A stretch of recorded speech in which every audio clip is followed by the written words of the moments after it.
Okay. Well, hello, people of the internet. This is Riders of the Lost Sword, where we talk about pretty much whatever comes by our mind with our random pick of the week. And this week it was my pick, and I decided to go for Ghostbusters and Ninja Turtles crossover comic by IDW. This is Nami-chan. This is Frozen Traveler, and I have no idea whether to go with the Ghostbusters theme song or the Teenage Mutant Ninja Turtles theme song. Teenage Mutant Ninja Busters, and we also have. Oh, this is Andy, and we should just find a mashup on YouTube of it. And And credit the person that did it. Yeah. yeah, most likely there is one, but this comic, IDW, they really do get 80s stuff really good. They get the Turtles stuff good. The Ghostbusters comics are good. The My Little Pony comics, yeah, they're pretty good too. My Little Pony comics, what are you, a brony? Okay, Uh, okay. I'm kidding. We love you. I mean, No. Here's I the also thing. like ponies. Here's the thing. I threw away that title. I don't like the Love word. is a strong word. I don't like that brony title anymore. I see that goes to the people that are going to say, "I like this character. And that's the best one, and yours is shit." That's why I think of a brony nowadays. But anyway, So it's the average person on the internet that has an opinion. pretty much. You know? Oh, let's start things off. How did you guys enjoy this comic? Because I haven't read this either until recently. I enjoyed the hell out of it, to be honest. Yeah, I The- liked it too. I I personally loved it a lot. I mean, I've been wanting to read this for a while, and I finally did, and I had a hell of a time. Yeah, I like this too. And I did have some experience reading the Ghostbusters comic books. I think all of them. And that series was pretty good. And crossing it over with Teenage Mutant Ninja Turtles, yeah, really good too. I say this would take place, I don't know, also used term a few months later after the ending of the Ghostbusters run. If it ended, I don't know. It didn't ever mention anything from Ghostbusters 2 in it. It just mentioned Gozer from Ghostbusters 1. So it's at least after the first one. Well, it's actually after the second one because didn't they mention the whole? I used to date a girl who used to. What's the term?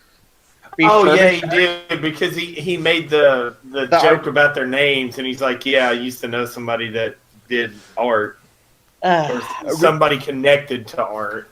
They restored art. Store. There we go. Yeah. My brain's Yeah. kind of apart.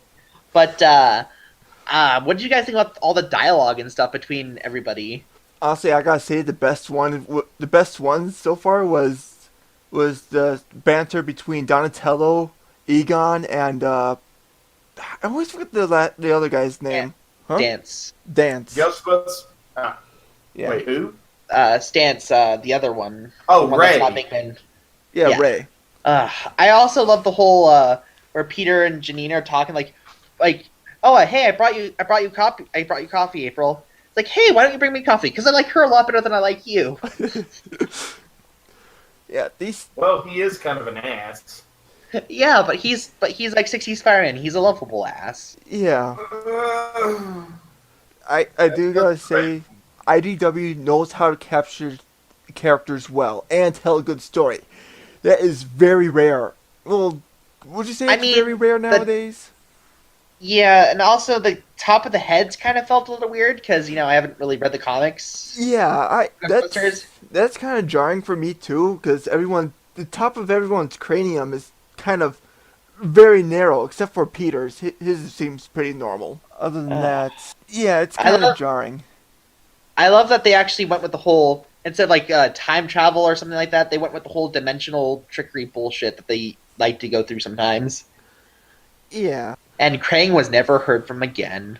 That was the one complaint I was going to bring up. That is the only minor problem I have with this 4-issue miniseries. Krang and whatever her name was at the very beginning were talking.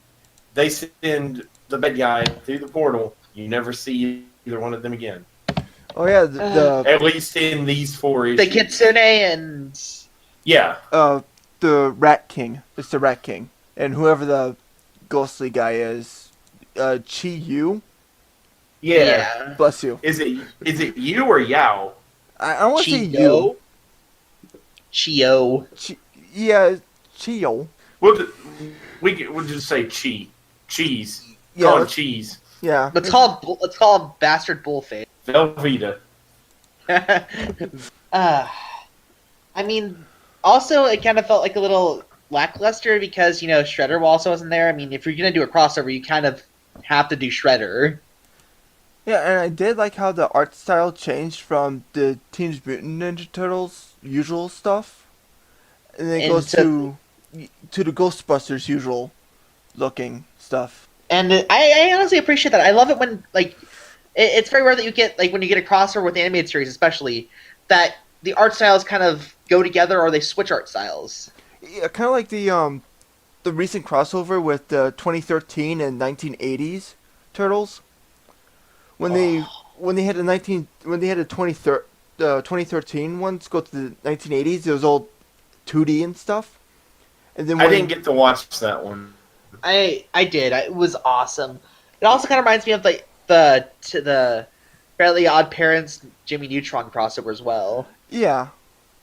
I loved those, for the record. I loved, was it 3 of them? Yeah, there's 3 of them. The Jimmy would Timmy make Power Hour.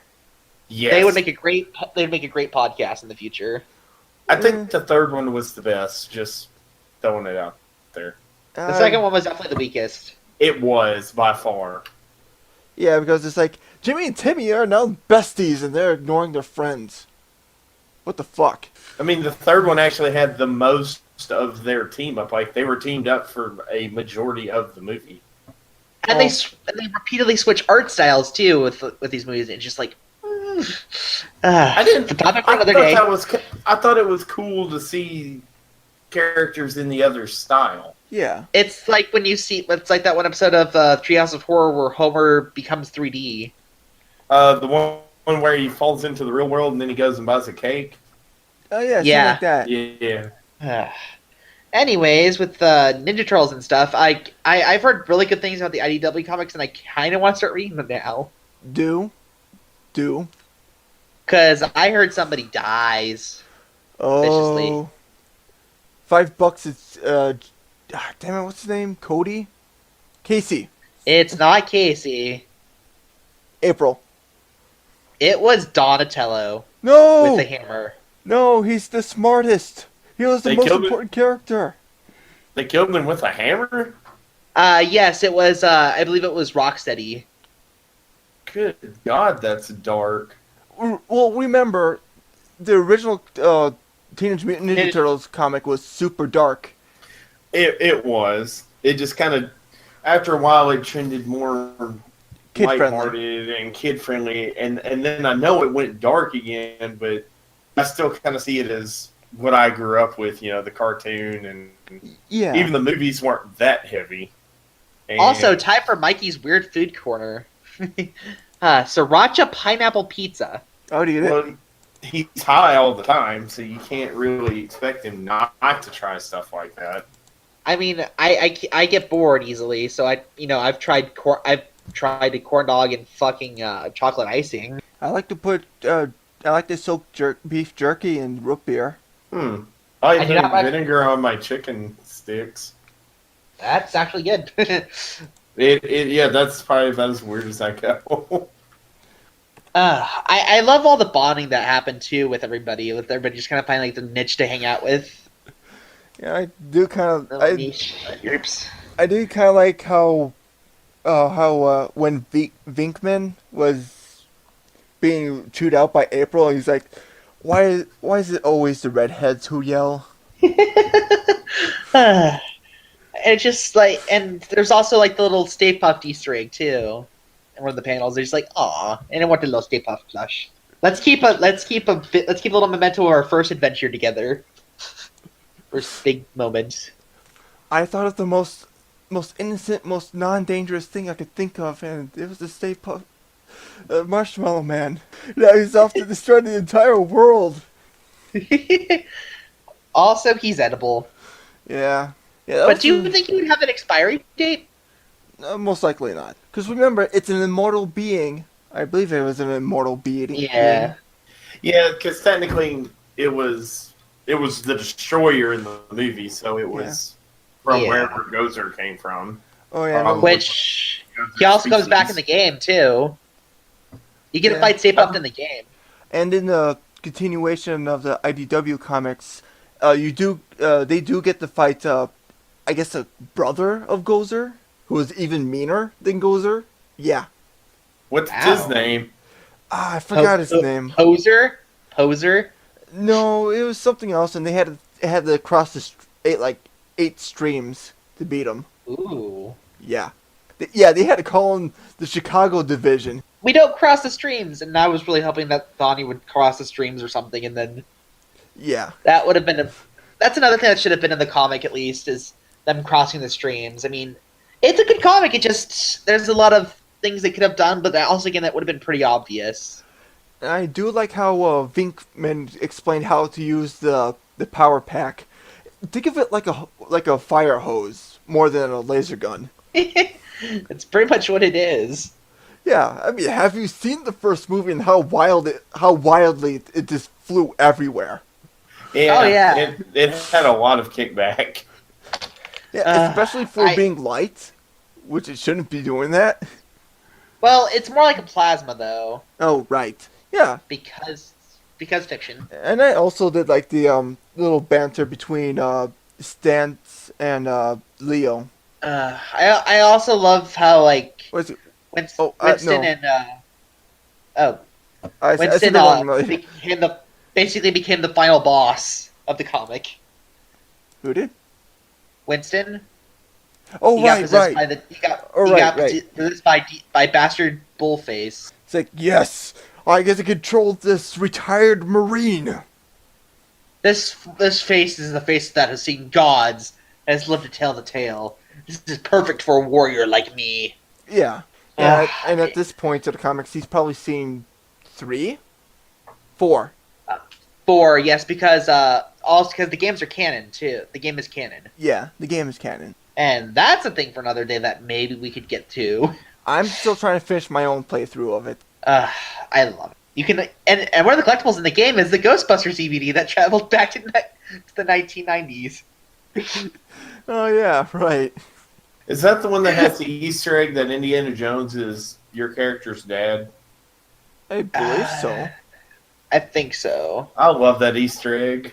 I love all the little things in the game, and just I love Ghostbusters in general. If you people haven't noticed, Yeah, I do gotta say the Ghostbusters series, even the stuff that isn't Ghostbusters but says it is, the ones I that are haven't real. seen the new movie yet.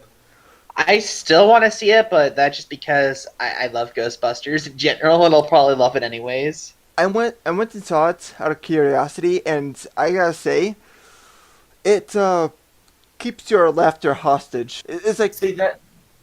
I do want to touch on that for just a second. If I legitimately don't like a movie, I'm not gonna like a movie.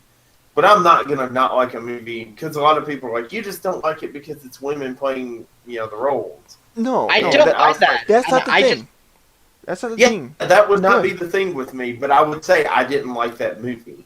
I just want to throw it out there that I wouldn't be one of those people. I want to go into it with open mind. I actually And thought Honestly, I hate people like that. I've heard it was just okay, and it was decent. It just wasn't, didn't have the classic Ghostbusters feel that it kind of needed.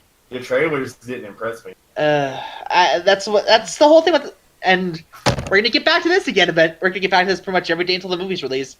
That's the whole thing with the Power Rangers movie, and people are like, "It's just because you don't want to see it rebooted." It's like, we wanted to succeed. You wanted to fucking succeed and be good. but I don't Yeah, want but you want it to be good. I also don't want to be sold melted action figures.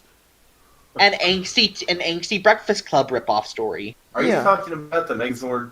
I was actually talking more about Goldar, but yeah, the Megazord too. Oh no, the Breakfast Club. I figured the melted action figure was Goldar. Well, I said Breakfast Club story Oh, okay. I'm because sorry. they're all just angsty teens. It's just like, No. you know what? Also, you know what would have been a really good reboot for the Ghostbusters series in general? Let's do the Extreme Ghostbusters. Yeah, let's get a Ghostbuster that's in a wheelchair. Put him I in the mean, movie. also they could have done the Chicago division of the Ghostbusters, created a new one. I mean, there's That is the Extreme Ghostbuster. well, did they started out in New York though, didn't they? I believe so. I Yeah. mean, this is also tied to the IDW comic too, where for a while the Ghostbusters did have a competition, had a competitor called the Ghost Hunters, where they quote unquote exterminated the ghost instead of just capturing it. I also wish Slimer would have gotten a little bit more love in the comic as well, Who? other than just Slimer. Oh yeah, he showed up and he was shown a Bible. And he's like, it's a Bible.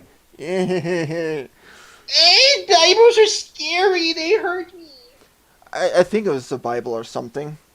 It was something similar to that. It was something like or HD stuff. Somewhere in issue 3, he's like, oh yeah, sometimes these demonic beings, aka spirits, aka ghosts, don't really like our literature that much. It's Reading. I also like the way they explain, like, hey, we can't put these old texts on the internet as well. Yeah. Like, oh, hey, we can't put these on the internet because if people start looking them up, they could accidentally summon a giant demon, and we know how that goes. Oh yeah, if you've seen pretty much anything with a goth girl in it, they'll try to summon a demon one way or another. Ugh. My friend tried to get me to do that once. I'm like, fuck that, no. Then my other friend actually had to deal with a succubus at one point, apparently. Ooh. But that's a story for another day when we do a paranormal thingy I'm still on the trying to podcast. figure out the topic. I've been thinking. I want to get a good one. Because I have stories. I have stories from my friend, too. I think this is all we can pretty much say about the Ghostbusters Ninja Turtles crossover, other than the whole Casey getting possessed and becoming all armored and stuff. Yeah, I do like it that he still got his hockey mask even though he's wearing ancient Japanese armor. I thought it looked cool. Yeah, It it looked was Japanese, cool. but it was him. It was cool, but the hockey mask kind of threw it off a little bit for me. So, I guess we'll wrap this up. This has been Riders of the Lost Sword talking about the Ninja Turtles Ghostbusters crossover. And we hope you have a good night, and we'll see you guys later. Bye bye. Goodbye. Hasta la vista, Turtles. Buy us pizza on Amazon. Hey, look at that! I got some turtle soup. I love that from the 2013 Turtles. The whole Karai's like, what is that you're eating? It's turtle soup.